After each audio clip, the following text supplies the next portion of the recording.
So I'd like to welcome today Claire Turner, who is the most wonderful woman that I met through an online Facebook group back in 2020. And Claire is the chair of Lobular Breast Cancer UK, and she's going to go on to talk about that at length so we can elaborate on that. And she also works for herself in the role of creative consultant, which is working with the charitable sector. And again, I'll let her explain that in a little bit more detail because she'll do it better than I can. And I met Claire because actually another lady directed me towards Claire. I was in a group that I found on Facebook to do with lobular breast cancer, and someone directed me towards Claire, and she's been a huge support and amazing in terms of giving her time and listening and advice, as well as all the incredible work she's doing with the charity. So Claire, thank you so much for being here today.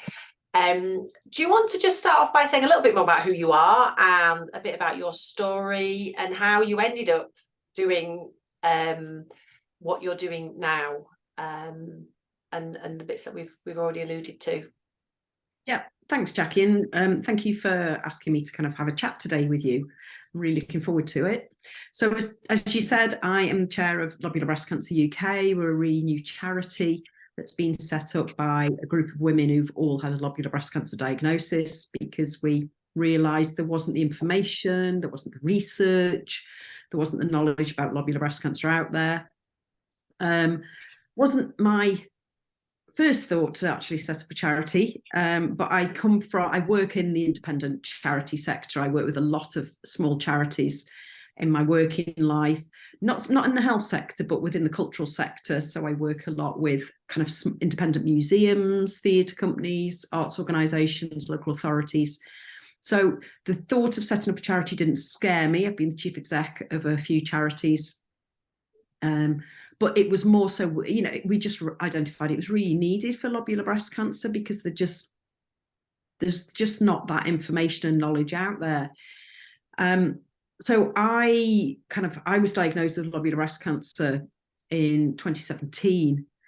I'd been going for 5 years to my GP with a concern in my right breast, that they just couldn't find anything. And it was one of those, I was starting to think, every time I turn up again at the GP or at the breast clinic, kind of they're going to start rolling their eyes. And what they did find in 2014 was lobular carcinoma in situ, which isn't a cancer, but it's kind of a marker for an increased risk of breast cancer. I didn't really know anything about it, but I'll be honest, at the time I didn't even think what's lobular. I was just, it's great, I don't have cancer, I will carry on. And I had a real life change from that point as well, because at the time I was chief exec of a small charity called Manchester Histories, and we ran Manchester Histories Festival. I was the only member of staff. We worked with a lot of freelancers. It was incredibly stressful. So it did give me a bit of a life awakening. And I did think, right, I need to kind of move away from these really stressful jobs I take on and become freelance. So, I kind of moved on to my freelance role. But even though I'd had this diagnosis of lobular carcinoma in situ, I'd had a lumpectomy, I still kept going, there's a really weird feeling in my breast. And the key thing that I learned now about lobular, and obviously most people you speak with, is lobular rarely forms a lump. So I was there doing the same as everybody else, looking for the lump and thinking there's no lump, but I've definitely got this strange sensation. I can sometimes get stabbing pains. And I looked at my notes actually, and over 3 years, I had 7 mammograms, 2 ultrasounds and 2 biopsies that all came back clear. So when I never realised you'd had ultrasounds as well. I'd missed that somewhere along the way in our conversations. And so I went back again in 2017. So I was not pleased, because no one's ever pleased they have a cancer diagnosis, but mentally I just thought, I'm not getting mad. I knew there was something there, and I was diagnosed with a 1 centimetre tumour. And then, which eventually, when I had my surgery, turned out to be 2 8-centimetre tumours. So my big question that started all of this, that started LBC UK, was how the hell has 7 centimetres of tumour been missed on all the scans and also 2 biopsies. And that was when I kind of thought, there's something strange going on here. I need to find this out, which is kind of what prompted my journey into patient advocacy. Yes, that's interesting. I've heard I heard your story a few times, but no, I'd missed some of those bits about the scans. And actually, I feel quite lucky when you guys all talk, the other women that you set the charity up with, because although my cancer didn't show on the mammogram the day I was diagnosed, it did show on the ultrasound, and it all happened close together because I'd been oblivious to anything until I saw this like changes puckering in the lower part of my breast. And then I went, and within a week of me having then gone to the doctors, it all just happened really quickly. Now on reflection, I'd had a mammogram 2 years before, and it had probably been missed on that, but it's like I've just kind of, I don't really think too much about that because I wasn't going complaining of anything. And again, with hindsight, yes, I had stabbing pains. There was things that I probably could have thought, oh, actually, yeah, no, those things were happening. But I feel quite lucky that mine was such a small window from me actually turning up at the doctor's to within a week of actually knowing. So yeah, your stories are all quite, well, yeah, don't want to say scary because you're not trying to scare people with them, but obviously it's the whole piece about trying to inform and educate people to say you must be persistent with your own health, and you know how you feel, and not to think that you're being an irritant to doctors if you just feel that something's not right. And I think the thing we talked about, isn't it, is that everything's different. Every story is very individual and very personal, and that's the thing that's fascinated me. In nobody's diagnosis is the same, isn't it? Even though you had lobular breast cancer, I had lobular breast cancer, everybody's is different. And so there's no one size fits all, and making comparisons between what this person had, what that person had, why they're having that. It's just so different, isn't it? And I don't know whether people are when people are looking at information, whether they get lost and they need to know what's specific for them, don't they, and how they go about finding that information. Yeah, it's been really interesting, actually. We've had conversations within the charity about, do we put pictures up of what lobular could look like? But then we said, but then people will start saying, oh, mine doesn't look like that, because obviously we can't put hundreds of pictures on the website. So somebody might go, oh, mine doesn't look like that, it couldn't be lobular.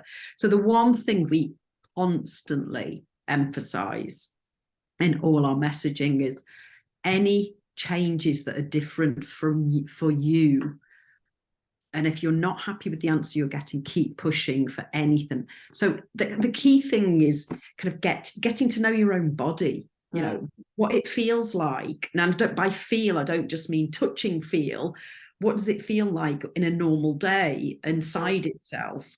Looking at when you're examining yourself, don't just touch, just look as well. And I think it's something we're not encouraged to do enough, to look at, well, what's my normal, and also at recognizing that your normal actually might be really different between one half of the month and another half of the month. So you can't kind of just check yourself over a month. It's that like lifelong thing of getting to know our own bodies and what we feel is what's different and what's changed, so we can kind of really be our own best advocate.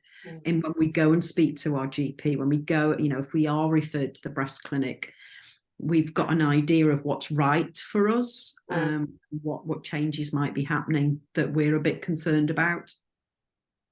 Yeah, and I think what's interesting, and you alluded to it earlier on about when you first had your first diagnosis, and you saying you had a surgery then, didn't you, as well? You say you had lumpectomy when they first diagnosed, yeah. That you took a decision to make some changes in how you were living, and change your role, try to live, like you said, taking on all these stressful roles that you're taking on. And I do, certainly for myself, I do wonder if when people are living such busy lives and we never take a moment to pause, that we don't really feel into our bodies in any sense. They're just this vessel that we move around in, and it changes, doesn't it, when you have things done? You become acutely aware of things, for the positive as well. It's not sort of an obsessive way of thinking about your body, isn't it? But you become aware of what things feel like, and how things feel, and what feels right for you and what doesn't. in a way that I just never took the time to before. And yeah, I think it's, you know, some of the work I'm doing now is trying to stress that with people, that actually it's just really good to just pause and just gain some of that awareness. And, you know, and I'm sure you feel the same, as you don't want to wait to be as sick as we've been before you do that, do you? And it's trying to get that message across to people, and whether we manage that, you know, like you say, checking yourself. I didn't check myself very much at all. I will hold my hand up to that, because there was no breast cancer in my family, and I foolishly believed that, but it wasn't a belief, it's just not something that I thought about. I'd got people had strokes and heart attacks, and there was all other things in my sort of family history. No cancer. And similar, you know, there was no breast cancer in my family at all. I'd had my godmother, she'd had breast cancer, and one of my sister's godmothers had breast cancer, but nobody directly related. My aunt was diagnosed with lobular last year, which is kind of quite interesting. But that she also had lobular, when we're the only two women on my dad's side of the family that have had breast cancer, and we both had lobular. But yeah, similar. Never thought for a minute. And whenever I did think of it, the only thing that we'd had to do with breasts in our family was my mum and her sister had a lot of cysts. So I assumed it was always going to be, I was just a bit lumpy. It was going to be a cyst, because I'd had a cyst removed when I was in my 20s. So I think this time I just thought, I'm sure it's just a cyst again. It didn't even cross my mind, because I was so into that. It's a familial thing. It's something that you're likely to, you know, it's not in our family. It's not something I'm likely to be diagnosed with. So it was any diagnosis is huge, but it was a huge shock to be told that I got breast cancer. And I think one of the other things we talk about a lot with lobular is that because it's 15% of all breast cancers, and because it's not really talked about a lot, and the knowledge around it is increasing, the impact and the trauma of having a breast cancer diagnosis was one thing, but then to kind of be told you've got this form of the disease that you'd never even heard of, and nobody was really explaining to you as well, and you couldn't find the answers, actually only kind of exacerbated the trauma, because it wasn't just, oh God, I've got this, you know, I've got cancer. It was, I've got this really weird thing that nobody seems to really know anything about. And I am a doer. I am a real doer. And I will find out information. I will research myself. And it was bizarre. I had this feeling, Jack, I got really stressed thinking of people like my mum, thinking, well, if my mum had been diagnosed with lobular, she wouldn't ask anything. She wouldn't ask anything. She wouldn't research it. And I got really concerned for all those people like my mum who would never ask any questions. And even if you did ask questions, the information wasn't there, which kind of which is where I ended up going, oh, I think we're going to have to do something about this. Okay, I've kind of moved out of being employed by a small charity, but so let's set one up as a volunteer instead. Which might seem a bit bonkers when I'm trying to reduce stress levels, but the work you've done, even, you know, in the 3 years, I don't know when you started the charity, but from your diagnosis, you know, to my diagnosis is only 3 years, and in that 3 years, that information was there for me, and that's the difference. Is that my surgeon told me straight away it was lobular breast cancer. I think I was very fortunate that she seems to have that knowledge. She said it even before we had the biopsy back, just because of the presentation. On the ultrasound about how diffuse it was, and the radiographer and the radiographer made a comment about it, and she said, oh, I think it's lobular breast cancer, but don't quote me on that till we get your biopsy back. So I could then look at it, and when I did, I found yourself and other people, so I was able to go in and use that information to inform, you know, lots of the things that I asked for, and it didn't feel like a black hole to me, far from it. So in that time, everything that you've done has made a difference, and it won't be just to me, to other people. And I think when you said about reducing your stress level, I was going to ask you a question about all the positives, or are there any positives and strengths that you found that you didn't know you had? And I think I'll come back to that, but you know, do you see it as a positive, what you know, that came out of having something so hard? Is that what are the I positives think that come the out of reason I wanted to set the charity up was because, yes, I was concerned about other people, but there was also, I needed something positive to come out of my diagnosis. And the way I saw something positive coming out was, how can I improve this for other people coming after me? How can I leave I really needed there to be something positive put into the world from this. And that was the only way I could, not the only way, but one of the ways. And actually, what it's done, you know, what we've achieved, I'm really proud of what we've achieved at LBC UK. And I do say it very much as a we, because one of the things I did learn was in the past, I would have attempted to do it on my own because I was a doer, get on with it. Just, you need something doing, just get on with it. But I'd learned that actually, one, I couldn't carry it on my own because of the stress of setting, you know, it is a hugely demanding setting up a small charity, but also, so I wanted other people doing it with me. It's really, I don't know if you agree, Jackie, it can be really isolating having a diagnosis. So I wanted to find other people who had lobular as well, so we could do it together. Also, as you said before, it's only my point of view of lobular. So I needed other people's opinions and other people's thoughts and experiences to make sure we set the charity up in the right way. And I'm just a massive fan of collaboration. I always have been throughout my whole career and my life. So I put a call out on social media for anyone else who'd had a lobular diagnosis to help set up the charity. And, you know, and what I found was, yes, other people to help set up the charity, but this incredible group of women who have brought different life experiences, different skills to the charity. And the one thing which might seem really strange to people who've not had a breast cancer or a cancer diagnosis, the dark humor that we discover and can share. We can say things that we would be horrified if our partner or a friend said, or a member of our family. We can say, we laugh so much. And I can guarantee if I'm really low, I can ring one of the other women up and they will listen to me for a bit, but I know I will come off that call, and by the end of it, I will be laughing and I will have been lifted. And that has been such an absolute gift that I would never had if I'd never had a lobular diagnosis. I have women I would call lifelong friends from having this diagnosis that I don't know if I would ever have met without it. So it's brought something incredibly precious in the way of friendship and support into my life as well. And they understand in a way that our partners don't and our family can't. And, you know, the one thing I always say, you can guarantee you'll never get the eye roll of, oh my God, she's talking about lobular breast cancer again, from these women that, you know, we all have had from somebody at some point. And so it's just an absolute gift having met these women and what we're doing together. And yeah, so that, I think that's my real positive take from it all.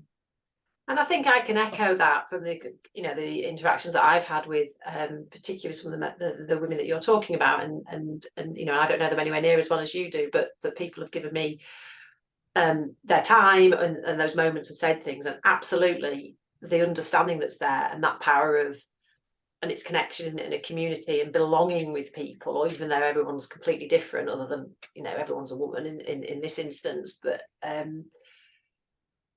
that they understand. And I talk about that in the book quite early on, saying about how strange it was to find that through that period, particularly when I was first diagnosed and going into the surgery and the start of the treatment, where you've got more in common and you feel more able to talk to complete strangers who people put you in touch with. Because I spoke to another couple of women that other people I knew who'd had breast cancer, not necessarily lobular, who just, you know, were happy to have a conversation, more so than my friend that I'd known for years and years and years. Because as wonderful as they are and were supportive at the time, there's just this void that opens up a little bit, isn't there, when you know, you need to talk about certain things, and you need people, like you say, to be able to add in a little bit of humor particularly when you're going to have surgery.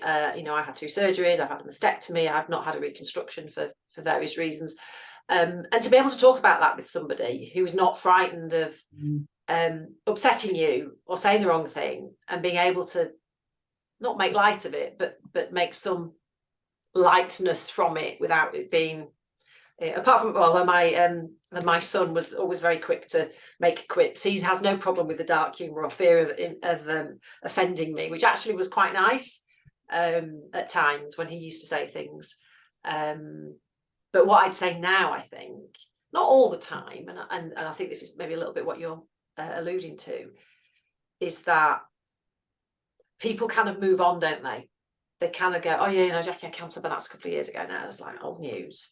And so then when you see people, they often ask how you are, but they don't necessarily want you to start talking about it, and they don't realise how much it is part of you. And although we've all moved on, and we've all moved on to do other things and, you know, take lots of positives out of it, it's still nice to be able to have a conversation with somebody with that really deep understanding of it's there, isn't it? There's that layer over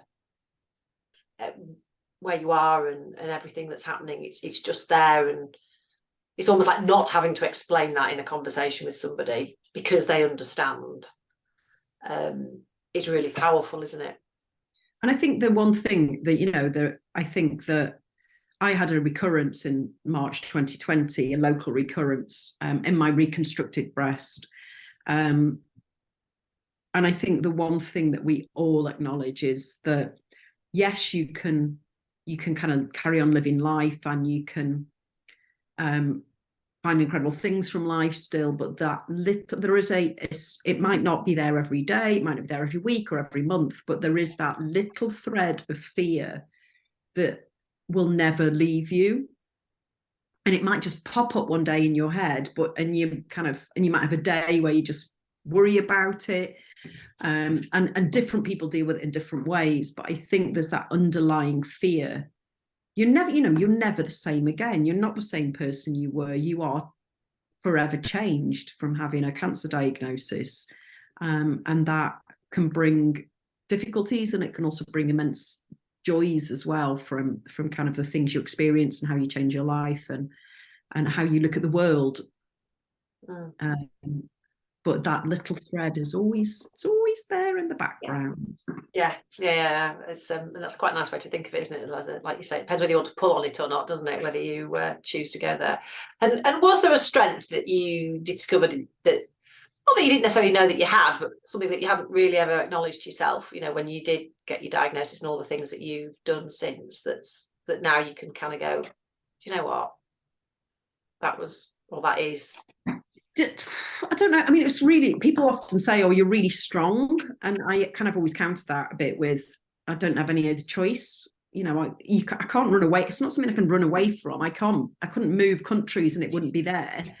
You know, you don't have a choice. You've got to deal with it. I think the one thing that I really did learn, I've always been a bit of a yes person in my life. I've always been a bit of not wanting to upset people, wanting people to like me. And one of the things I'd always learned was that kind of medics were like almost little gods. And I remember when I had my diagnosis in 2017, and my largest trauma for me was when the surgeon, and I've got the most amazing surgeon, she's just fantastic. And she said, right, but it was very matter of fact. And it was literally, right, you have breast cancer. And she said, and because it's lobular, obviously, and we think it's quite extensive, you need a mammogram. So she reached across the desk and brought a diary over and said, so what we need to do is get you in within 2 weeks. So how about this date for your mammogram? And I remember just thinking, mastectomy. How about this date for your mastectomy? And that for me was like, mastectomy, and that's all I could hear then was just mastectomy. And I literally ran away from the clinic. And so I sat there being the yes person, going yes. And we agreed a date. I left the clinic and then I went, I am not having a mastectomy. I am not. And I cancelled my mastectomy twice because I knew I wasn't emotionally and mentally ready for it. And so for me, as somebody who was a yes person, that was a massive strength for me, that I went, I need to get myself, I don't care what you say, Miss Barnes, I am not having a mastectomy in 2 weeks' time, because I will really struggle mentally to deal with this. I loved my boobs. They were a big, I was, in my 20s and 30s was spent in hot pants and a wonder bra on podiums most Friday and Saturday night. You know, my boobs were on a mass, they were all in Manchester on a lesbian breast cancer awareness campaign. You know, so the thought of losing one of my breasts was just sent me somewhere else completely around my identity, but also made me incredibly protective of my body. And I felt like it was punishing my body, because I felt like I'd not looked after it. Not that I'm blaming myself for it, but I just wanted to take care of it. And that radical surgery just felt utterly alien. And so I cancelled it for 2 months. But in the 2 months, I did a huge amount of work on what I needed to change to get myself to a place where a mastectomy was the right thing for me, not just medically, but also emotionally and mentally. And I'll never forget Miss Barnes ringing me up and saying, just come into the clinic and speak with me. And I went in, and she literally just sat me down and she went, what's going on? What's going on? Because I didn't want her to berate me or scare me. I've been really clear saying, I'll come and speak with you as long as you don't scare me. I don't want to do anything out of fear. I want to do it because it's the right thing. And she literally said, and I just cried. And I said, I just feel like I want to look after my body now, and it needs protecting. And by the end of that meeting, we got a date in the diary. I was having my mastectomy and I was fine. And I will never, that I think is incredible patient care. And so for me to be able to say no, because it was right for me, I found this strength that I would never, as a yes person, been able to do in the past. And from then on, it almost launched me into patient advocacy and being my own best advocate and taking care of myself. And that quite surprised me, because I'd have had in the past, I'd have had a mastectomy to please the surgeon, whether I agreed with it or not. And that absolute vein of knowing what's right for me has kind of stayed with me ever since. Thank you for sharing that, Claire. That's incredible. That's an incredible, yeah. And that insight of sort of reflecting on that. I think, again, about sort of stories being different. I had a 2-month wait just because I was having all these because I actually had bilateral and I had to have all these extra procedures. So I had a lot of time to come to terms with it. By the time I got to my surgery, I was just like almost desperate for it, because I was just like waited so long. And I was outside all the timelines for when they needed, when they're supposed to have it and everything, because it kept slipping, because every time I went back for a test, they found something else, and then they found something else, and then, now we need to wait for this procedure and everything. So, and I was never a boob person, so it's funny, isn't it? I was a lot less bothered. But but we're all different, aren't we? And that's the thing, isn't it? How we view ourselves, and in there, you mentioned about identity, and it's, there's so much wrapped up in our bodies and how we present ourselves and how we look, and do you wear your prosthesis, do you not bother what clothes you wear, and how that makes you feel as a woman or not. I mean, that's for a whole other day, that conversation, because we could go on for hours about that, but there's an awful lot to deal with. And I think you get so wrapped up in the fact you've got cancer and it needs sorting, that some of those other things aren't dealt with for such a long time. And I think that's some of the stuff that comes out at the end of your treatment, isn't it? You kind of get spat out the end, and suddenly all the other stuff then comes to the head for some people. And maybe, you having that time maybe dealt with it. It's hugely personal, isn't it? And there's so many facets to it over and above just making you medically stable. And I think, just to sort of wrap things up, I mean, a couple of things. One would be just to share a little bit about where people can find the information about lobular breast cancer and all the information you've got there to help them in. But then also, is there, now that you are where you are, is there something that you wish you'd known or that you could have done before you had cancer? So if you could like go back and speak to the younger you of 2016 or maybe even pre then, is there something that you would want to say to her now you know what you know now?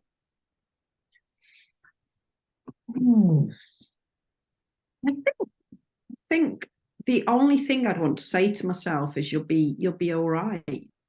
You've got the strength to deal. You know, you'll deal with it. You'll be okay. And you have to, I think one of the things the main thing I need to do, and I have to keep telling myself that today, never mind when I was that, is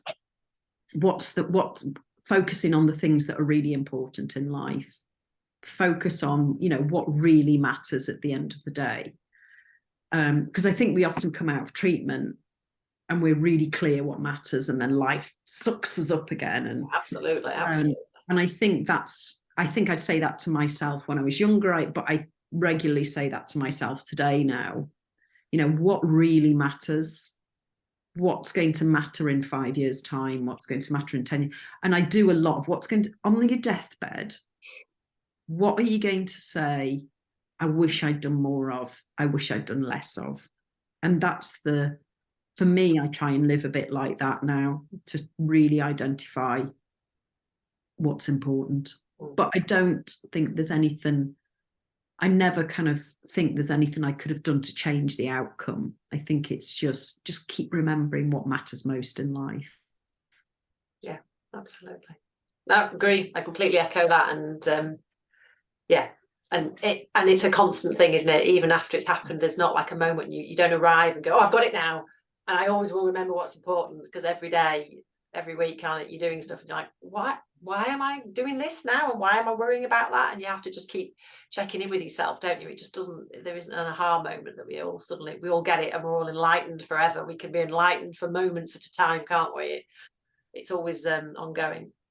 And then so is the best place for people to find stuff the website? Is that the best place to do it? Yeah, absolutely. So website's got lots of information on there. So it's lobularBreastCancer.org.uk.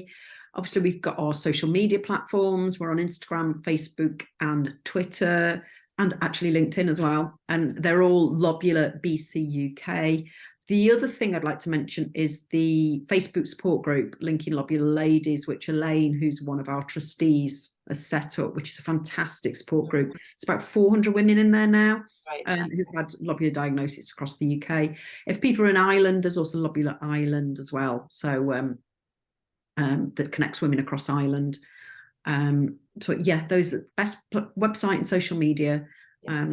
And we're planning, we've started and we're planning to do more of kind of in-person wellbeing workshops and support for people as well. It's our ambition, but we have to kind of be realistic as a group of volunteers of what we can do at the moment. But the key thing is kind of getting that information out there for people.